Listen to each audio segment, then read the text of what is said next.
तो वो ऊपर की तरफ उठेगी तो माउंटेन बन गया। लेकिन जहाँ पे टूटी, जहाँ पे डाइवर्जेंसन हुआ, वहाँ पे क्या बन गया, लार्ज बेसिन बन गया। क्या बन गया, लार्ज बेसिन बन गया। बेसिन समझते हैं, अरे रिवर जहाँ फ्लो करती है, ठीक है, तो रिवर का फ्लो करते जिस जिस भी रास्ते में वाटर का लॉगिंग हुआ है उसको बेसिन बोलते हैं। जिस रास्ते से, ऐसे समझिए, जिस रास्ते से रिवर फ्लो कर रही है वो रिवर का बेसिन है, तो वहाँ पे लार्ज बेसिन बन गया। In due course of the time, जैसे जैसे टाइम बढ़ता गया बढ़ता गया बढ़ता गया, दिस डिप्रेशन, अब ये जो गहराई थी यहाँ की, gradually got filled with the deposition of the sediments. अब क्या हुआ कि यहाँ पे गड्ढा था, बहुत भयंकर डिप्रेशन था, लेकिन क्या हुआ कि जैसे हिमालयन माउंटेन का फॉर्मेशन हो गया, वहाँ पे जितने भी बहुत सारे पहले से ग्लेशियर्स थे वो मेल्ट होके बहने लगे। जो बहते थे तो हिमालयन माउंटेन का इरोडन करते थे, इरोज करते थे उसको, इरोड। तो इरोड जब करते थे तो सेडिमेंट्स अपने साथ लाए और पूरा का पूरा जो डिप्रेशन हुआ करता था उसको इन्होंने पूरी तरीके से भर दिया। जैसे ही भरा, किसके थ्रू भरा, क्योंकि रिवर जो है माउंटेन से सेडिमेंट्स लाती थी, तो जैसे ही लाई तो भरती गई, पूरा जो है आज प्लेन बन गया, एक तरीके से प्लेन बन गया और इस पूरे एरिया में सॉइल का फॉर्मेशन हो गया। तो बोलते हैं आज इसको ये नॉर्दर्न प्लेन्स है, नॉर्दर्न प्लेन्स है। आप यहाँ चलेंगे तो बहुत ज़्यादा ओड इवन आपको लैंड देखने को नहीं मिलेगी, एकदम सिमिलरिटी मिलेगी लैंड में, सॉइल मिलेगी, आप अच्छे से कर सकते हैं। तो दो चीज़ों का फॉर्मेशन हमने पढ़ लिया कि आखिर नॉर्दर्न माउंटेन्स का, जिसको आज हम हिमालय बोलते हैं, हाउस ऑफ स्नो बोल देते हैं, आखिर उसका फॉर्मेशन हुआ कैसे, उसकी हिस्ट्री आज आपको पता चल गई। और साथ में नॉर्दर्न माउंटेन्स का फॉर्मेशन कैसे हुआ ये भी आप जान गए। क्लियर हो गया। तो इसी बेसिस पे फिजियोग्राफिक इंडिया का डिवीजन कर दिया गया। तो जब फिजियोग्राफिक इंडिया का डिवीजन किया गया तो इंडिया को 6 पोर्शन में डिवाइड कर दिया गया। पहला वही नॉर्दर्न साइड में क्या बना, हिमालयन माउंटेन कैसे बना, वही Indo Australian plate Eurasian plate से जाके टकरा गई और वहाँ पे तेथिस सी में सेडिमेंट्स डिपॉजिट हुए और हिमालयन माउंटेन का फॉर्मेशन हो गया। एक दिन में, 2 दिन में नहीं हुआ, मिलियंस ऑफ ईयर्स लगे। उसके जस्ट साउथ में ही वहाँ पे जो भी बेसिन बन गई थी, उस बेसिन में बहुत सारे सेडिमेंट्स आए रिवर्स के द्वारा, उनको वहाँ पे फिल्ड अप कर दिया गया।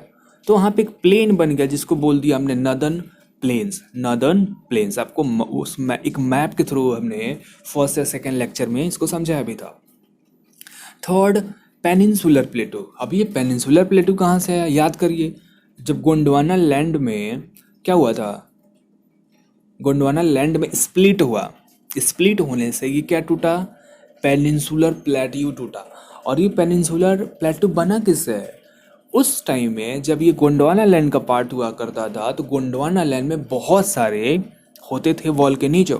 वॉल्केनिज्म्स में क्या होता है कि धरती फटती है और वहाँ से पिघले हुए पत्थर ऊपर आते हैं, जिसको बोलते हैं लावा बोलते हैं, मैग्मा बोलते हैं। जब ये मैग्मा अर्थ के सरफेस पे जम जाएंगे, आपने कभी लोहा पिघलाते देखा है क्या? जब वो लोहा को पीटते हैं आग में करके तो वो एकदम लिक्विड टाइप में हो जाता है, लेकिन थोड़ी देर के लिए छोड़ दीजिए वो सॉलिड हो जाएगा। अब सॉलिड होगा तो क्या आप उसको एक तरीके से डिस्टर्ब कर सकते हैं क्या जल्दी से? बहुत आपको फोर्स अप्लाई करना पड़ेगा। वैसे ये रॉक्स थे, वल्केनिज्म हुआ, वल्केनिज्म के थ्रू जो लावा थी यहाँ पे आके एक तरीके से जम गई और इतनी हार्ड हो गई कि इसको तोड़ना मुश्किल हो गया। तब जाके बन गया क्या, हमारा पेनिनसुलर प्लेट्यू।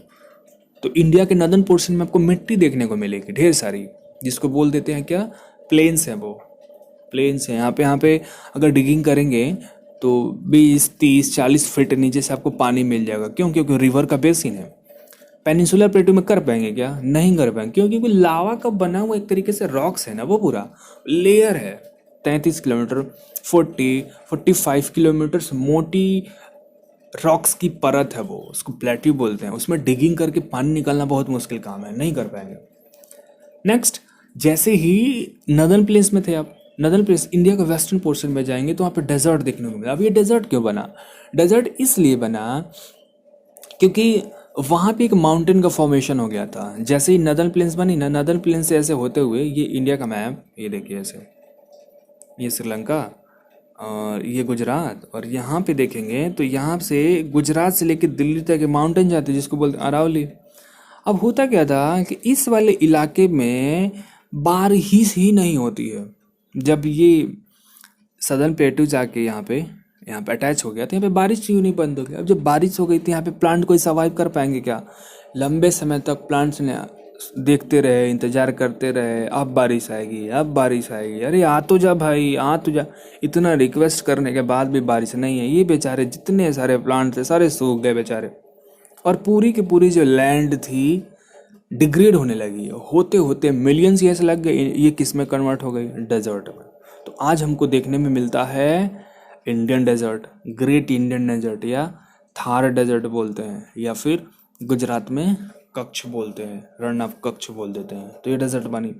कोस्टल प्लेन्स, अब ये इंडिया का जो पोर्शन समुद्र से लगा हुआ है वहाँ पे भी माउंटेन्स है, लेकिन रिवर्स ने क्या किया, थोड़े थोड़े से सेडिमेंट्स को कोस्टल एरिया में लाकर डिपॉजिट किया है, तो वहाँ पे प्लेन्स बन गए। इनको बोलते हैं कोस्टल प्लेन्स।